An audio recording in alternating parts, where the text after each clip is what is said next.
Let's explore together the Rias Baixas in Galicia. In this one-day itinerary, we will visit must-see Galician towns, enjoy breathtaking views, and savor the distinctive gastronomy of the region.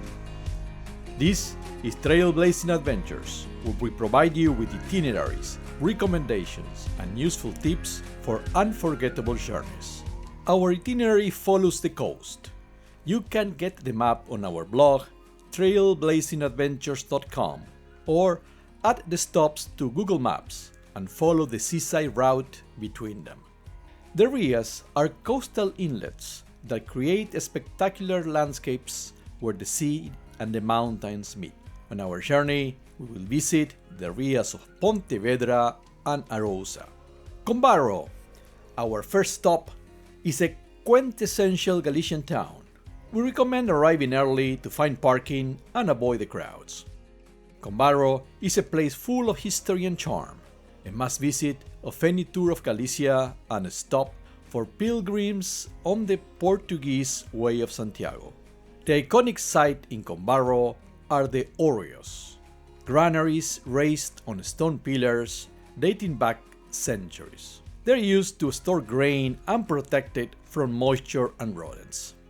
While there are 30,000 Orreos in Galicia, what makes the more than 30 in Combarro unique is their location by the sea, creating the much photographed view. As you walk along Rua do Mar, you'll see several Orreos line up along the coast. During low tide, you can see them from the beach with more perspective. The small squares of Combarro are adorned with cruzeiros, crosses carved in granite. Many of them feature Jesus on the cross on one side and the Virgin on the other. These religious monuments have roots in Celtic animism, with the oldest dating back to the 18th century. One of the most impressive can be found in front of the Church of San Roque, a must-see spot. Take your time, step off the tourist trail and stroll through streets further from the coast, where you can see beautiful orchards and stop to greet the locals. A special note is that Combarro was home to many emigrants who moved to Argentina, including my great-grandfather. This was something several locals mentioned when they recognized my accent. I had the wonderful opportunity to share a coffee with a local who expressed his admiration from Argentina, a country that helped Spain in its time of need by sending wheat. A gesture Galicia remembers with eternal gratitude.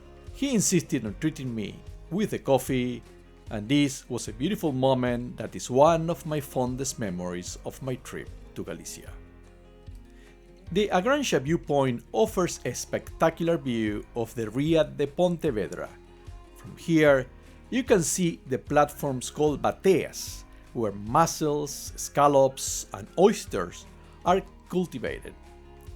It's a perfect spot to take photos and appreciate the beauty of the landscape. This dreamy view is the perfect backdrop for the usual request to give this video a like and to invite you to subscribe and turn on the notification bell for more itineraries, recommendations, and reviews. Sanxenxo is one of the most popular tourist destinations in Rias Baixas. Silgar Beach is ideal for walking along its promenade and breathing the sea breeze. Here we had lunch at Triton restaurant, where we tried the delicious Galician scallops, samburrinias, the traditional caldo gallego, and the most delicious Galician cheesecake of our trip.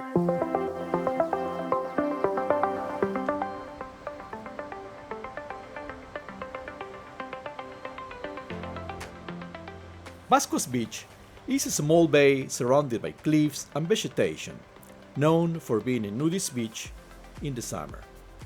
It's a peaceful and natural place, with a bench offering a splendid view of the Atlantic Ocean.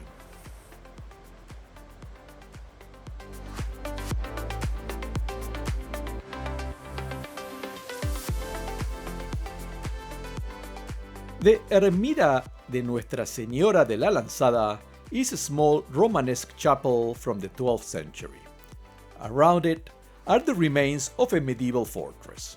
The chapel is linked to ancient fertility rites, like the 9-wave bath, a pre-Christian ritual celebrated in August. The Romanesque church and the Atlantic Ocean in the background make this a must-stop on your itinerary.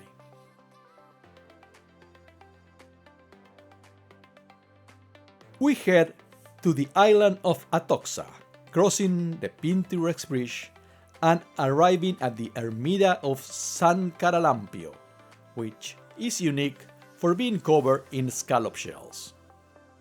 This peculiar decoration was done to protect the walls from moisture between 1940 and 1950, making it a very visited spot for its uniqueness.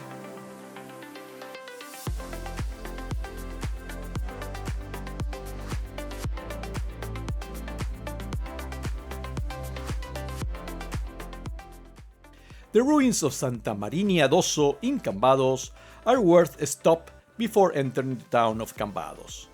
This open-air Gothic church, surrounded by a cemetery, offers a unique and evocative landscape.